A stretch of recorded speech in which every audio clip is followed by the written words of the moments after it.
Първите години на 20 век. Индустриализацията набира сила. Европа е във време на големи открития и исторически промени. Всичко в името на по-добрия живот. И българската столица не прави изключение.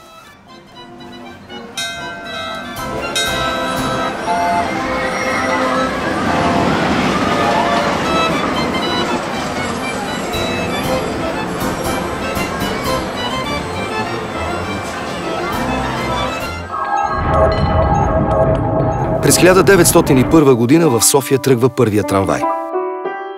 Централните части на града вече са оформени, а нови модерни постройки им дават все по-европейски облик. Прокарани са жици, по които скоро е пуснато електричество.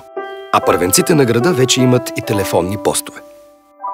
От всички придобивки в началото на века, една става истински символ на града. София, като кажеш София, не може да не почнеш от жълтите павета, нали? Аз съм се родил в София на жълтите павета, точно на ъгъла на Кракра и на Царя. И до днес те са отличителен белег на административния, исторически и културен център на града.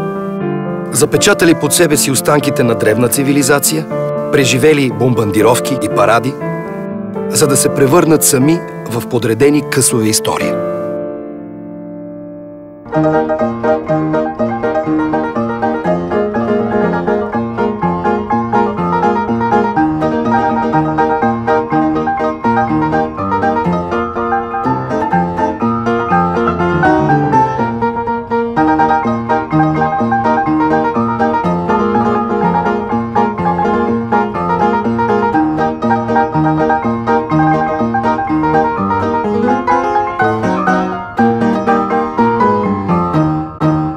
Жълтите павета, кестените, градинката Мария Луиза, зоологическата градина Рева на лъва, който се чува, и виеха вълците по някое време.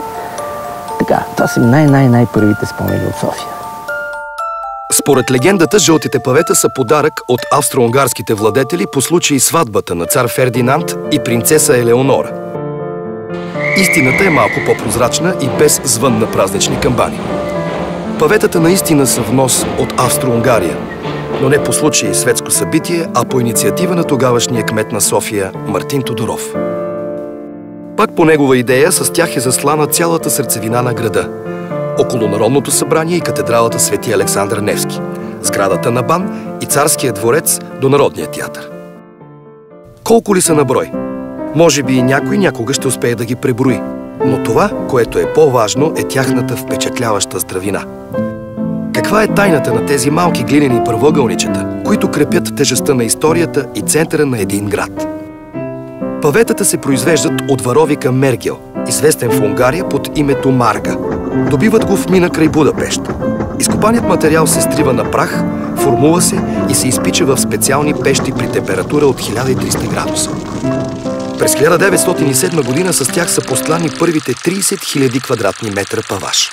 А следващата година още толкова. Казват, че с глина можеш да измайсториш почти всичко. Но има една специална глина, която оформя историята.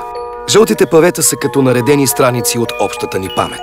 Всеки, който стъпи върху тях, записва спомен за поколенията.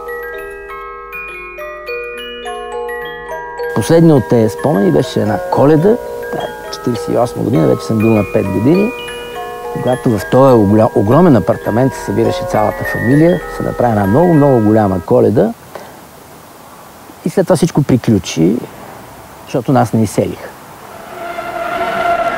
Младежки привет на героичната българска комунистическа партия.